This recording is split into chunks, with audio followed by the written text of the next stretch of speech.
মিশর যে ফেরাউনের রাষ্ট্র ওপার নদীর ওপারে অনেক বড় সাগর, এই জেদ্দায় দেখার মতো একটি জায়গা। যে যেখানে আছেন, এই আমার বাঙালি একটি ভাই। ভাই আপনার বাড়ি কোথায়? নোয়াখালীতে এই ভাইয়ের বাড়ি। ভাই আপনার বাড়ি? আসসালামু আলাইকুম।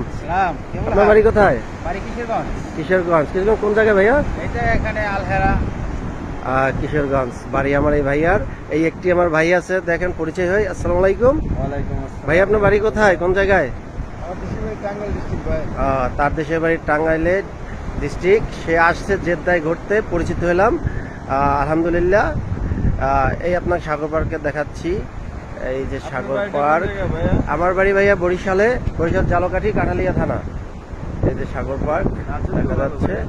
হ্যাঁ ভাই, যে কথা আসলে বলতে চেয়েছিলাম, আসলে কথাটা এই ওপার হলে ইয়ামানি অর্থাৎ এই বোঝাচ্ছে যে একটা ফেরাউনের রাষ্ট্র ছিল মিশর। সেই ঐতিহ্যবাহী সেই মিশর ফেরাউনের রাষ্ট্র।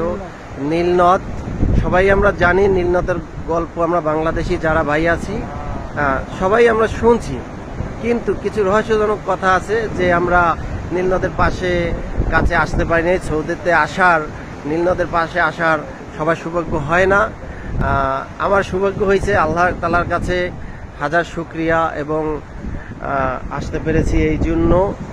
আর নীলনদের আরেকটা বিশেষ একটা জিনিস দেখা যায় যে এত মাছ, পর্যাপ্ত পরিমাণ মাছ আছে যে পানি এবং মাছ এক সমান। এই যে দেখাচ্ছি, এখানেও দেখা যাচ্ছে মনে হয় মাছ কিছু কিছু। এই দেখছেন মাছ আর পানি এক সমান জেদ্দা নদীতে, নীলনদের। যাই হোক, যে কথা বলতে চেয়েছিলাম, ওপার হলে নীলনদের, ওপার হলে ফেরাউনের রাষ্ট্র মিশর। ফেরাউনের কথা আমরা সবাই শুনেছি, কোরআন হাদিসে আছে। এই সাগরই সেই ফেরাউনকে ডুবিয়ে মারা হয়েছিল, সবাই আমরা জানি। তাই দেখার একটু আফসোস ছিল বাংলাদেশে বসে। আল্লাহ তাআলা পূরণ করছে যে নীলনদ দেখতে পেরেছি, পাশে এসেছি, এবং এত বড় সাগর দেখার মতো আল্লাহ তৌফিক দিয়েছেন, আসতে পেরেছি।